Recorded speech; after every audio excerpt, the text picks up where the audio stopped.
मी वैशाली पवार. मी इयत्ता 1ली ते 10वीला गेल्या 8 वर्षापासून शिकवते. तर आज मी तुम्हाला सिमिलॅरिटीज ह्या प्रॅक्टिस सेट 1.1 शिकवणार आहे. तरी तो तुम्ही लक्षपूर्वक सॉल्व करू. तर सुरुवातीला आपण पाहिले एरिया ऑफ ट्रायंगल ABC ला परपेंडिक्युलर, ADBC ला परपेंडिक्युलर, PSQR ला परपेंडिक्युलर आहे. तर याचा एरिया फाइंड करण्यासाठी आपल्याला सूत्र माहित आहे, म्हणजे फॉर्म्युला की area of triangle ABC is equal to 1/2 into base जो आहे त्याचा तो BC इंटू त्याची हाईट जी आहे तो AD. आणि असंच जर आपल्याला त्याचा रेशिओ काढायचा टू ट्रायंगलचा, म्हणून रेशिओ म्हणून छेदात येणार एरिया ऑफ ट्रायंगल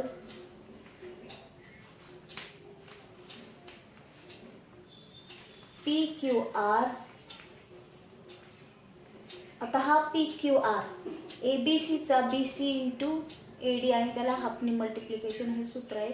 PQR मध्ये तेच सूत्र असणार 1/2 इंटू PS इंटू QR, म्हणजे याचाही बेस इंटू हाईट, याचाही बेस इंटू हाईट. तर यामध्ये आपण असं पाहिलं की हाफ हाफ कट होतं आणि यांचं जे गुणोत्तर आहे ते त्यांच्या पाया व उंची यांच्या संगत प्रमाणात असते. याचाच अर्थ ratios of two triangle are equal to their product of height and basis. BC into AD and QR जो बेस आहे इंटू हाईट PS. हा आला टू ट्रायंगलचा जो एरिया आहे तो.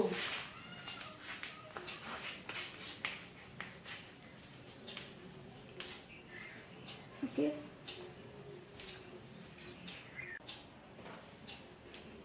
Areas of ABC upon areas of PQR, two ट्रायंगलचा ratio एरियाचा हाफ हाफ कट झाल्यामुळे BC into AD, base into AD म्हणजे पाया गुणिले उंची, आणि या दुसऱ्या ट्रायंगलचा base QR into height PS हे आलं.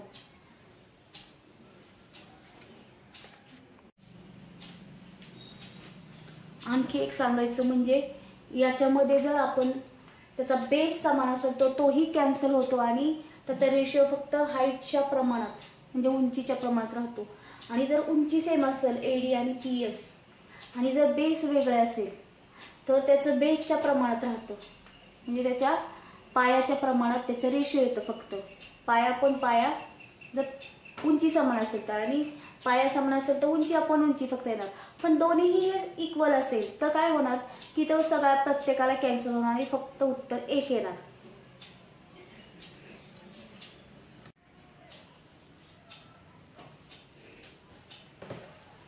आता आपण प्रॅक्टिस सेट नंबर 1.1 मधलं पहिलं गणित पाहणार आहे.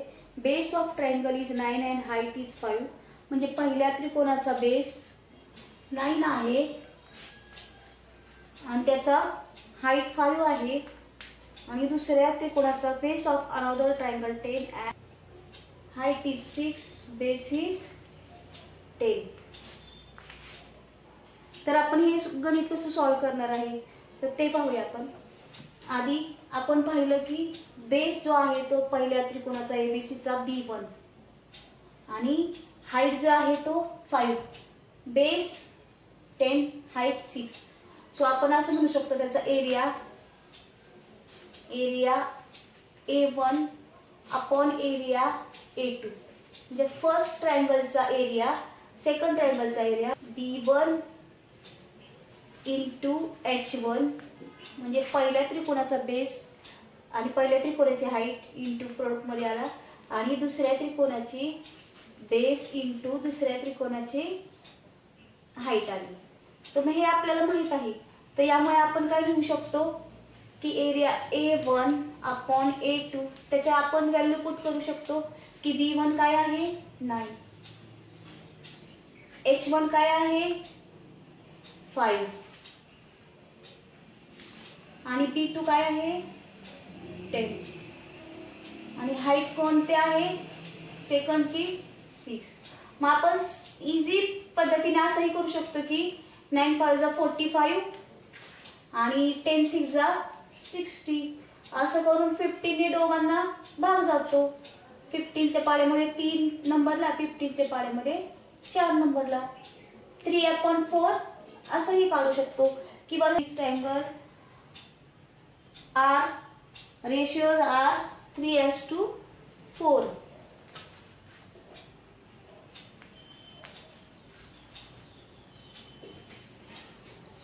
असंही म्हणू शकता.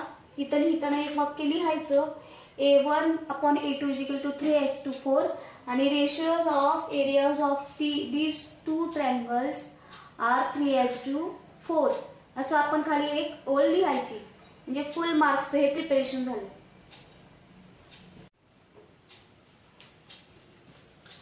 आता इथे सांगितल्याप्रमाणे सेकंड जे गणित आहे त्याच्यामध्ये त्यांनी दिलेलं आहे BC लंब AB.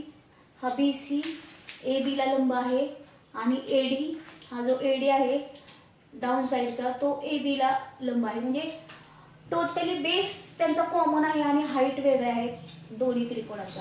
त्याच्यामुळे आपल्याला इझी होणार आहे, कारण की area of this two triangle are equal to their product of base and height. तर याचं प्रोडक्ट बेस अँड हाईट आणि याचं प्रोडक्ट बेस अँड हाईट याच्यामध्ये आपल्याला आन्सर काढायचे. त्याच्यामुळे आपण जर आपण असं केलं की बेस जो आहे दोघांचा एकच आहे, समान आहे, तर असं सॉल्व्ह होईल की एरिया ऑफ ट्रायंगल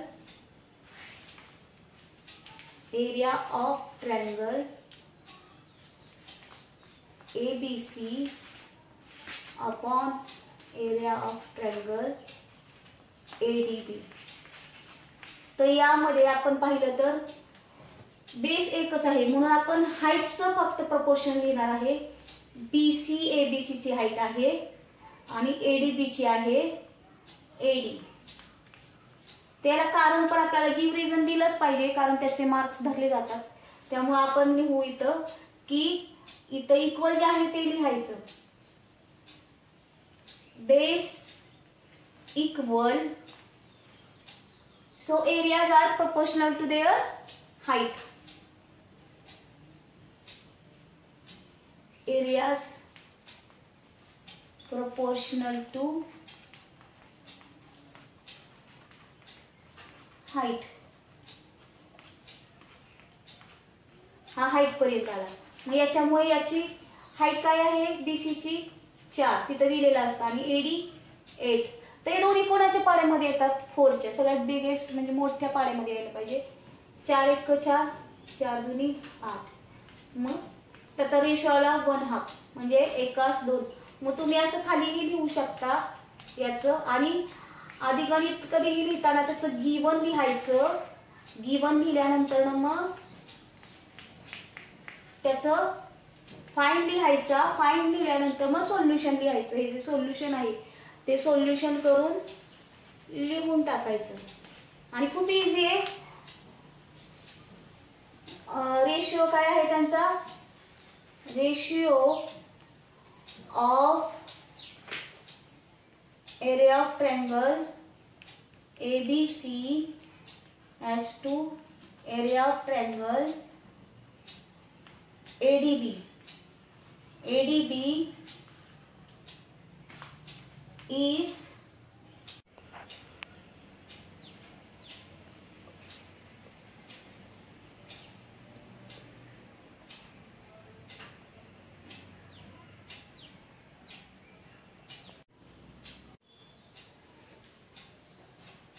आता आपण थर्ड एक्झाम्पल पाहणार आहे ॲडजॉइनिंग फिगर. तर याच्यामध्ये काय सांगितलंय, PS परपेंडिक्युलर आर्क्युला आहे. PS आर्क्युला आहे. आपण जरी असं बोललं की हा PQR आहे तर त्याची हाईट कोण असणार आहे PS. हा उभा जो ट्रायंगल पकडला तर. पण जर आडवा असा पकडला तर त्याची हाईट जी आहे ती QT येते आहे त्याची बरोबर. QT ही हाईट येत आहे त्याची. आणि त्याच्यामुळे त्यांनी काय सांगितलंय की RQ6 दिलेला आहे त्यांनी, PS6 दिलेला आहे. इथे आपण मानून घ्यायचं PR12 दिलेला आहे. हा जो एवढा PR आहे तो 12 दिलेला आहे आणि आपल्याला QT ची हाईट काढायची आहे. तर QT ची हाईट काढायची असल्यावर आपल्याला काय करावं लागणार आहे, आधी आपल्याकडे जे गिवन आहे त्याच्यानुसार याची हाईट 6 आणि बेस 6 म्हणजे उंची दिलेली आहे 6, पाया 6 दिलेला आहे, 6 दिलेला आहे. तर आपल्याला ह्याचं जे आहे क्षेत्रफळ एरियाच काढू शकतो आपण. तर यामुळे एरियाज ऑफ ट्रायंगल जो PQR आहे त्याच्यामध्ये PQR, तर याचं सूत्र काय मगाशी मी सांगितलं होतं, 1/2 इंटू जो त्याचा बेस आहे तो QR इंटू जी हाईट आहे PS T. मग यामध्ये PQR मध्ये याचा जो 1/2 इंटू जो बेस आहे QR तो 6 दिलेला आहे, हाईट दिलेली आहे 6. तर आपण याला भाग देऊ शकतो. 2 1 जा 2, 2 3 जा 6 आणि 3 इंटू 6, 1 इंटू 3 इंटू 6, 1चा तर काही मल्टिप्लिकेशन मध्ये तेच उत्तर येणार. 6 3 जा 18 म्हणजे 6 3 18 आणि 18 1 18 येणार आहे. उत्तर येणार आहे 18. हा 18 एरिया ऑफ ट्रायंगल PQR म्हणजे PQR चा एरिया जो आहे तो 18 आलेला आहे. आणि हा उभा जरी 18 असला तरी आडवाही त्याचा एरिया 18च असणार आहे. त्यामुळे ह्याने बेस दिले तर हाईट काढायला आपल्याला अवघड जाणार नाही. तर आपण इथं लिहू की या त्रिकोणामध्ये जर आडवा त्रिकोण घेतला PQR, जर असा आडवा घेतला, जर तुम्ही पुस्तक असेल तुमच्याकडे तर तुम्ही आडवं पकडा आणि मग QTची जे हाईट आहे ते काढायचं म्हटलं हाच एरिया घ्यावा लागणार. त्यामुळे आपण हा काढलेला एरिया वापरू शकतो. एरिया ऑफ ट्रायंगल PQR, पण आपल्याला बेस काय घ्यायचे त्याचा PR, कारण तो आडवा दिलेला आहे त्यांनी. 1/2 इंटू PR आणि इंटू जो आहे त्याची हाईट काय आहे QT, जी आपल्याला काढायची आहे QT. तर आपण हा काढताना समजा जर एरिया काढला आपण, तर एरिया ऑफ ट्रायंगल जो PQR आहे तो इथं आलेला आहे, आपण इथं काढलेला कोण आहे PQR चा 18. त्याच्यामुळे याच्या खाली आपण 18 मांडू शकतो याचं उत्तर म्हणून. आणि 1/2 इंटू PR ची व्हॅल्यू लिहायची 12 आणि QT आपल्याला फाइंड करायचे. त्यामुळे आता 2 आणि 12 ला भाग जाणार आहे 6. बेस काढा म्हणजे 2 1 जा 2, 2 6 जा 12. आणि हा जो 6 गुणिले 1 आहे तो इथं गुणाकारात आहे, तो गुणाकारातून उलट तिकडे जाताना भागाकारात जातो 18 कडे. म्हणून आपण QTची जी व्हॅल्यू आहे तो असं काढू शकतो आपण. QT इज इक्वल टू हा 18 अपॉन हा 6 1 जा 6 जो QT ला मल्टिप्लिकेशन मध्ये होता तो डिव्हिजन मध्ये. मग हा 6 1 जा 6, 6 3 जा 18 म्हणजे QTची व्हॅल्यू जी आहे ती आपल्याला काय येणार आहे 3 येणार आहे. तर याला ब्रॅकेट करायची आपण, याला आपण ब्रॅकेट करूया म्हणजे आपल्याला इझी वाटेल ते आणि सो लिहायचा.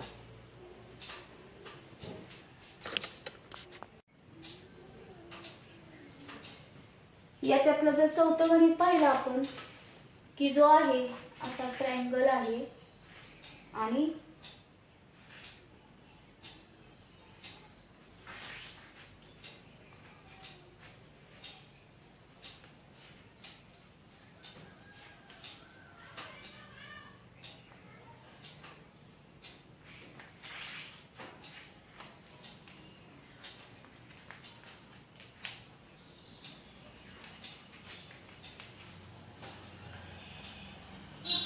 तर या गणितामध्ये जर चौथ्या पाहिलं तुम्ही तर यामध्ये याचा बेस सेम आहे ट्रायंगलचा. या दोन्ही ट्रायंगल ABC आणि ट्रायंगल BCD याचा बेस सेम आहे BC आणि हाईट ही AD दोघांचा सेम आहे.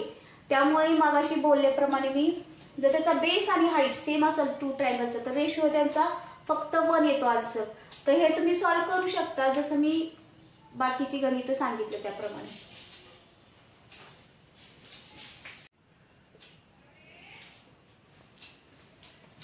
तर आपण हे लास्ट आणि 5th प्रॉब्लेम पाहणार आहोत.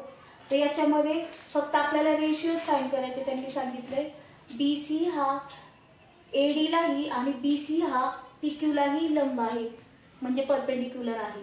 तर आपल्याला याचं करायचं, याचं फक्त रेशिओज दाखवायचे. याच्यात व्हॅल्यू काही दिलेल्या नाहीये, त्यामुळे फक्त तुम्ही रेशिओ टाकायचे. खूप सोपं आहे. आता PQP हा जो आहे स्मॉल ट्रायंगल, हा एवढा, आणि PBC आणि हा PBC हा जो ट्रायंगल आहे तो जर तुम्ही पाहिला तर याच्यामध्ये PQB आणि PBC यांची हाईट सेम आहे. तर हाईट सेम असल्यामुळे तुम्ही काय लिहू शकता, फक्त त्याचं रेशिओज बेसच्या प्रमाणात लिहू शकता. मग तुम्ही काय लिहू शकता, त्याचा बेस लिहू शकता. आधी PQB आहे म्हणून त्याचा बेस BQ, किंवा तुम्ही QB लिहिलं तरी नाव सेम चालेल. आणि PBC आणि BC, पण इथं रिझन द्यायचंय तुम्हाला, कारण द्यायचंय की का इथं याचं घेतलं. तर लिहायचं नेहमीप्रमाणे की सेम हाईट म्हणजे हाईट आर इक्वल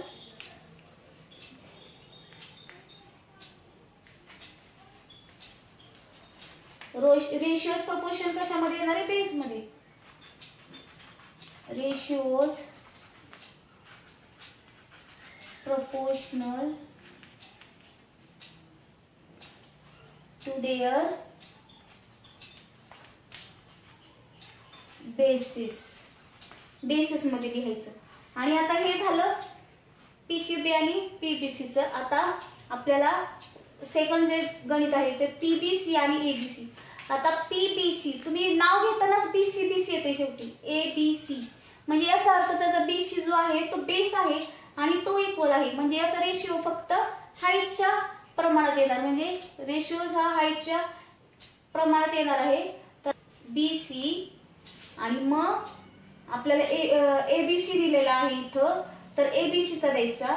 तर ABC चा बेस पण BC आहे आणि यांचा हाईट जो आहे तो त्यांची PBC ची PQ आणि ABC ची AD आहे, तर ती कॅन्सल होणार.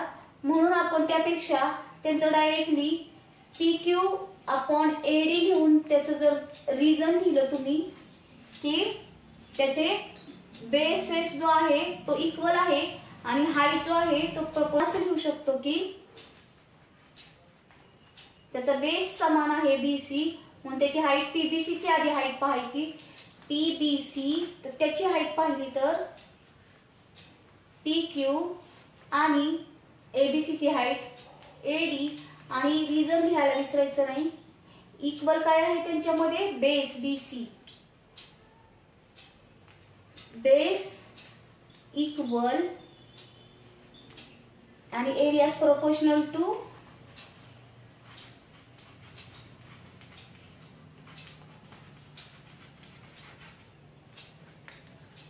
their heights.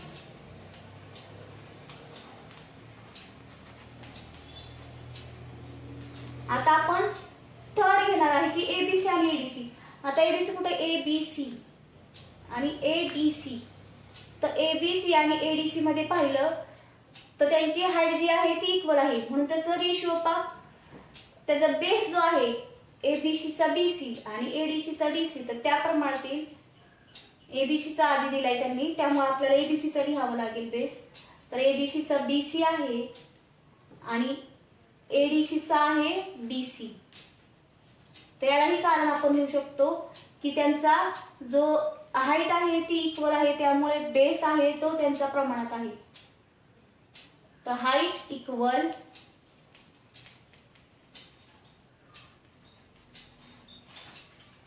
ratios proportional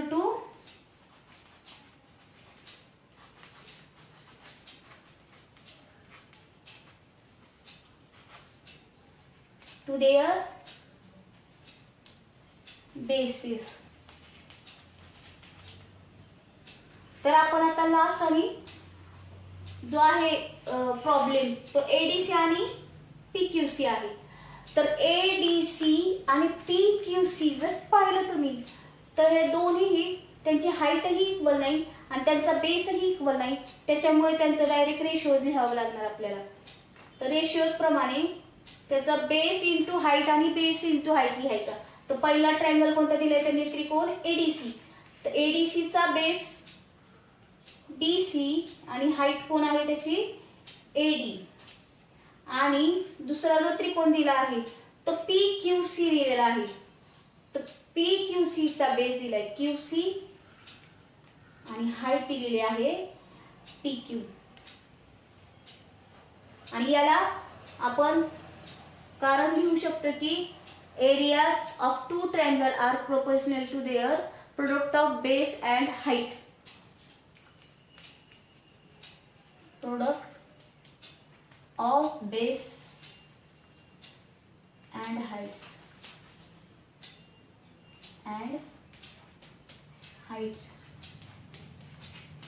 अशा प्रकारे खूप सोपं आहे. जर हे ट्रायंगल नीट पाहिलं तर आपल्याला याचा आन्सर इझिली येऊ शकतो.